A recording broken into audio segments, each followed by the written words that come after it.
doctor can forget surgical blade in intestine, and then that same doctor comes for to pray for him to be a consultant.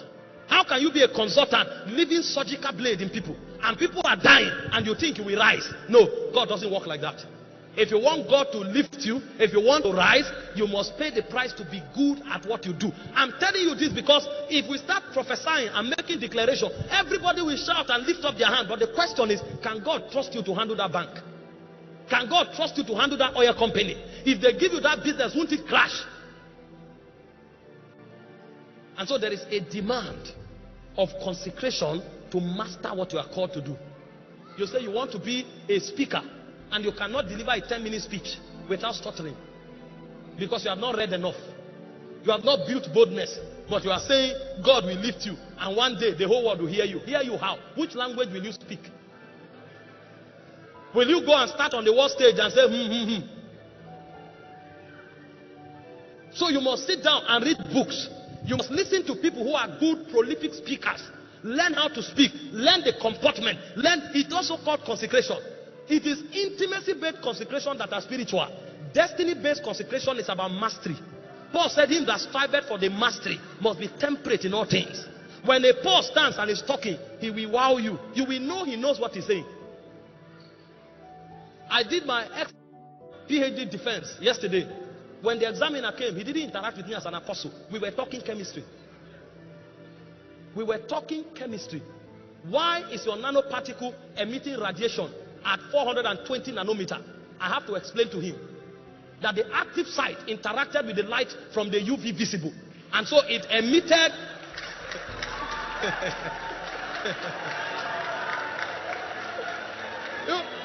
you don't come there and say in the name of Jesus, sir. You come there and talk like one who has understanding.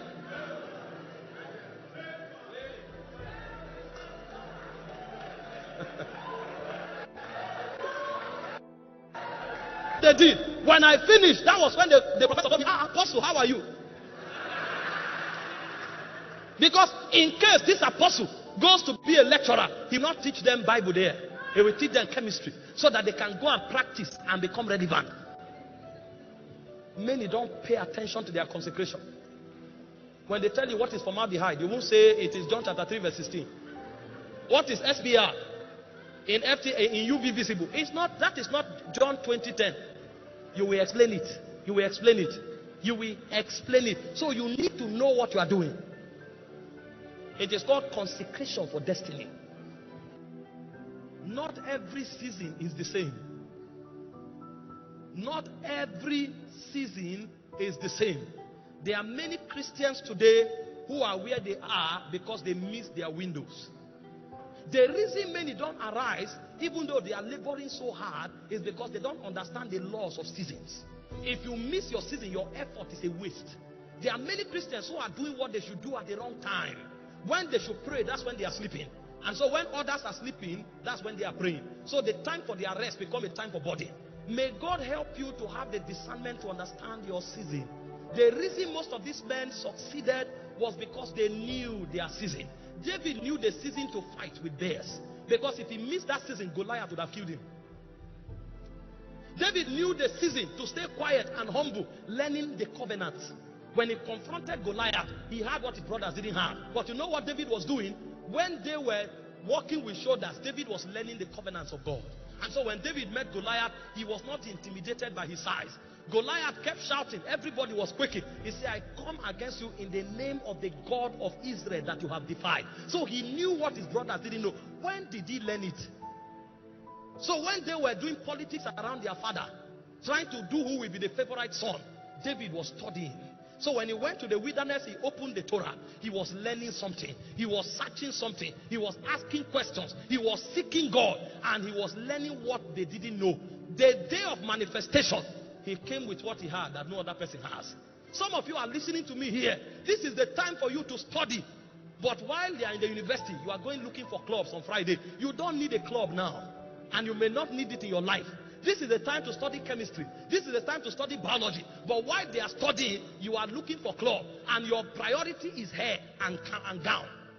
And so when your season comes, when you should speak, you don't know what to say. Because that corridor will require some level of talk, eloquence, for you to be choosing. But you see, when you should have studied, you went clubbing. You will now discover that you cannot carry clubs to the season of your manifestation. And so all the pleasure will die. You would have buried your destiny. Christians don't know the power of seasons. The Bible said in 1 Chronicles chapter 12 verse 32, it said the sons of Issachar, they had understanding of times and seasons, and they knew what Israel ought to do. He said the heads of them were 200. All their brethren were at their commandment. A man who understands seasons and knows what to do will automatically become a commander. And so the first way to arise is to discern your season. See, there is a season where sleep is a sin. There is a season where relaxation is a sin. There is a season where to just have friends you sit down and talk to doing nothing is a sin. It has nothing to do with hell, but it has everything to do with your destiny. There is a season where if you don't do anything, you are already burying your future. You must understand the power of season and deploy them. Can I tell you, the reason many Christians are poor today, if you like, pour a drum of oil on their head, they go nowhere, is because they ate their future 30 years ago. They ate their future 20 years ago. And so if God will intervene, it will take mercy. Seasons are the first requirement for any champion that will manifest in his generation. When it says arise, shine, it's a call to discernment. If you don't have that discernment, trust me, you'll be a beggar in your generation. See, when we talk scriptures, you need to understand that there are many ways God operates. One of the ways God operates is by principles and covenants. He will not break them. So when we read the Bible, hid in the Bible are the secrets of God. And it is those secrets that deliver our inheritances to us. Many people neglect divine secrets, and they are calling on the Lord day and night, and they are wondering why it's not working. God knows you'll be a businessman. And so 10 years ago, 5 years ago, or even now, he's telling you, go and learn from somewhere. But you say you are a big man. You are walking about deceiving people. You pretend as if you are what you are not. It's your future you are eating. This is the time to put your pride away and go and ask the man who knows, sir, what did you do? What must I do? And then you learn it patiently, so that when the season for your manifestation comes, you'll be ready. That is the key to arise. To arise means you must understand how your seasons work. I have studied my own life. I know how my season works. Every year, if I approach March, a door must open. It's not possible that I come to March and a door does not open. I can show you things that have happened in the last 10 years. I came to understand that something happens for me in the month of March. And so I prepare myself for the month of March. I know when that season comes, I cannot miss the signals of heaven. Because sometimes God comes as a whisper. Sometimes God comes as a signal. Sometimes God comes as a disguise. It is a prepared man that can see that this is what God is doing. And the strength of that, he launches into his season. But if you don't know how seasons work, you may not succeed. There are many people that every 3 years they have a visitation, and the devil knows. And so when that period is approaching, that's when the devil brings people to trouble them. And for 3 weeks they are in anger. Everybody they are striking, or they are keeping malice. Whereas they need to be sensitive, because the voice of God will come, but the devil knows that they don't know. So the devil brings somebody to offend them, and they are keeping malice with that person. And so they spend the whole day in gossip. They spend the whole day in backbiting. They spend the whole day wishing evil. And the angel that brought their season will come. He will be shouting, they will not hear. And because they don't hear, when the angel goes, they will go back on 90 days fast. They will still not succeed, because the window is locked. If you know how seasons work, it will affect your life a great deal. How many farmers do you see traveling for holiday in rainy season? How many farmers do you see traveling on vacation when the rain is about to come? They know that is the season to till the land. If you travel at that time, when you return in dry season, which is harvest, no matter how well you farm, you will never harvest anything, because you have violated the law of season. And so the demand to arise and shine is a demand for discernment. Everyone who wants to shine must pay the price to build discernment. If you don't build discernment, you can never shine.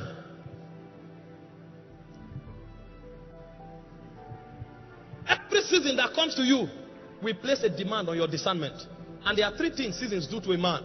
If he's discerning, he will pick it. I don't have time to teach you how to build tonight, but I'll give you the 3 signs that every season brings to you, so that if you are discerning, you'll pick it. Number 1 is a burden. Seasons comes with burdens. When a season begins to come to you, or a new season is about to open, If you are spiritually sensitive, many times you will notice that you're losing certain appetites and you start inheriting new appetites. Those burdens are designed to position you strategically. Some of us, when a season is approaching, you'll discover that you start losing the desire just to be around everybody. You are withdrawn. You don't even know why you are withdrawn. You are just withdrawn.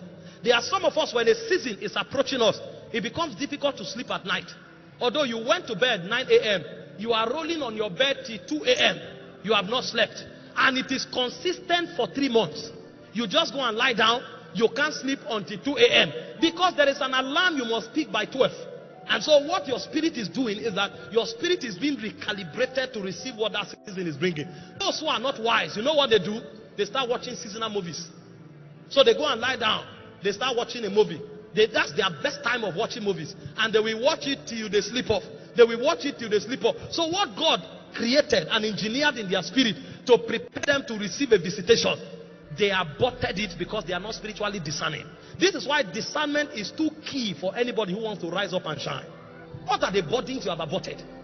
God put a burden in your heart, you do nothing about it. You abort that burden. That's your destiny. Every man is pregnant with his destiny. But that pregnancy comes in form of a burden. That burden will trouble you. Sometimes that burden will make you look for men. Sometimes that burden will make you travel to look for places. By all means, you will incubate it until it comes out. When Samson's mother was pregnant with Samson, the angel told her, don't drink any strong drink. Because the child you carry is a Nazarite. The burden will put a law on you. It is as you follow those laws that you bet a great destiny. And it is in betting a great destiny that you rise up. That's why you shine. Burdens up in the spirit. That awakening began to put a burden on him. And for the first time, we heard that Moses went to see the Israelites. Why would you leave a palace to go and meet people that are under the scorching sun, under pain, skoboko, blala, and all kinds of suffering? Because appetites are beginning to change. A burden is beginning to form in his spirit. At this point, he was no longer interested in the pleasures of Egypt. He wanted to see Israel delivered. He didn't know how, but he had lost his peace. And he went out daily. He will look at the way Israel is being punished and he will lose his peace. Why are they treating my people like this? Why are they treating my people like this? So much so that a point came, the Bible said, Moses slew an Egyptian for touching an Israelite. The question is, what were you doing for the past 40 years? Because the season had not come. When the season came, a burden crystallized in his spirit. There are most of you who are hearing me now. You suddenly have a burden to become generous. You see anybody who is a beggar, you must give something. You want to go to the orphanage. You don't know. You are being manipulated for a season. A season of power is coming. And so what God is doing is to prepare you so that you will qualify to be the candidate that heaven will choose. If you don't attend to the demands of that season, the window will pass. You will not pick it. This is how the realm works. Moses knew and he followed that body. Do you know that even though he ran from Egypt, he was servicing that burden for 40 years until God encountered him? See, don't be quick to open your spirit to everything. Anybody gossips you, you start talking. You wake up all of a sudden, and then suddenly all your friends are betraying you. Don't attack, withdraw. Ask yourself, what is going on here? I've been with her for 15 years. I've been with Ruth for 10 years. Why are all of them suddenly betrayers in the same season? Something is happening. I refuse to be deceived. I need discernment. And then you start checking in the spirit. Lord, what are you saying that I'm not hearing? And as you press, you will discover that these people are the people the devil is using to distract you. And so even though they are betraying you, you are walking in love. It is no longer about them, it's about your season. And you will stay in love until you catch what God is saying. Burdens, their alarm system. In Exodus chapter 2, from verse 11 to verse 12, the Bible said when Moses was come of age, something happened. He said Moses suddenly began to lose interest in the palace. That is where Moses had all the pleasures in the world. They bathed him in the morning. They gave him food to eat. He didn't need to do anything. But the season where a prophet should arise was beginning to wake. The second thing that every season brings to a man is encounters. These are three things that every season brings to a man. Encounters. See, when you start having encounters, know that the spirit realm is aware of you. Not everybody is aware. They are not aware of everybody. Not that they don't exist, but it's about relevance in God's agenda. There are some encounters that come to you to make you a warrior. There are some encounters that come to you to make you a wise man. There are some encounters that come to you to make you a voice to your generation. When you have an encounter, it's not a time to sleep. Do you know that some of us who are preaching today, people look at us and say, global apostle, it's a joke. Some people that listen to us have bigger encounters than us. But they didn't do anything with those encounters. They ate food with those encounters until the life cycle of the encounter vanished.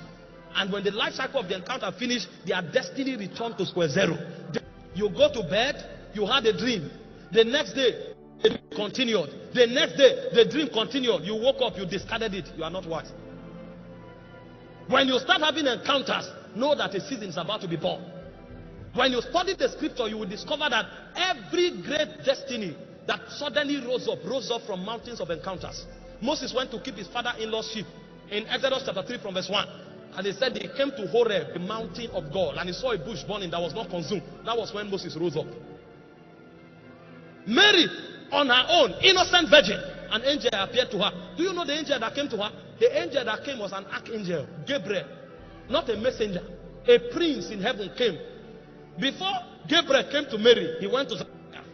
He delivered the message to Zacharias. Zacharias doubted him. He didn't consult God. He said, you'll be dumb. That's the level of authority he had. He said, me, I bring you a message, you doubt me.